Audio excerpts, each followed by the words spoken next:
Nongeye kuguha ikaze kandi nkwifuriza ibihe byiza wowe uhisemo gukurikira NKY TV. NKY TV uyu muyoboro wacu wa YouTube tubagezaho amakuru atandukanye, amakuru agezweho, amakuru avugwa muri politike, muri sinema, mu myidagaduro ndetse n'ahandi, amakuru avugwa mu gihugu, hanze y'igihugu, amakuru avugwa ku mugabane, hanze y'umugabane, yose tukakugezaho tanu kwa tanu.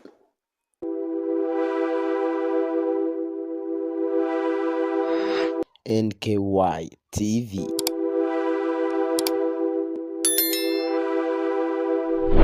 Inkuru ibabaje, inkuru itugezeho muri aka kanya, biravuga yuko Nsengiyumva François cyangwa se Gisupusupu wamenyekanye mu ndirimbo zitandukanye aho yaririmbaga akoresha umuduri. Uyu mugabo rero yakoze amateka aho yamamaye ari umusaza, bikamufasha guhita yambuka umupaka akajya hanze y'igihugu ndetse no hanze y'umugabane, akajya mu Bwongereza kuririmba. Rero biravugwa yuko muri aka kanya amerewe nabi, ntabwo ameze neza, aho ari mu bitaro bya Faisal hariya i Kigali. Rero bikaba bimeze nabi mu buzima bwe. Nkwibutsa niba utari wakanda subscribe kuri uyu murongo wacu wa NKY TV, ni iby'agaciro gukanda subscribe aka kanya, ugakanda na like. Ni iby'ingenzi, bizajya bigufasha kumenya amakuru yose mashya, amakuru tukugezaho umunsi ku munsi. Rero biravugwa yuko Nsengiyumva arembye, amerewe nabi mu bitaro bya Faisal aho yagejejwemo muri kiriya cyumweru gishize. Bikaba bivugwa yuko yagejejwemo ku cyumweru cyashize. Rero bikaba bivugwa yuko amerewe nabi, arimo ahumekera kuri bomboni, ibintu bikaze cyane. Bikaba bivugwa yuko bikaze.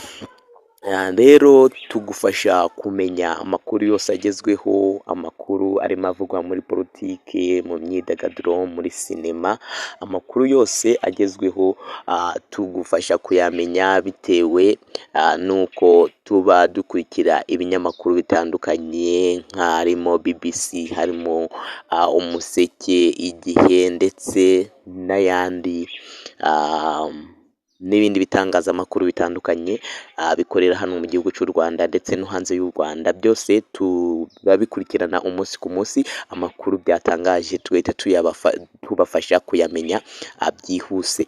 Rero niba ushaka kujya umenya amakuru yose agezweho, ni iby'agaciro gukanda like ndetse na subscribe kuri channel yacu, bizajya bigufasha. Rero bikomeje kugorana ku buzima bwa Niyonsaba cyangwa se Nsengiyumva François, rero wamenyekanye ku izina rya Gisupusupu, akaba arembeye muri ibi bitaro bya Faisal.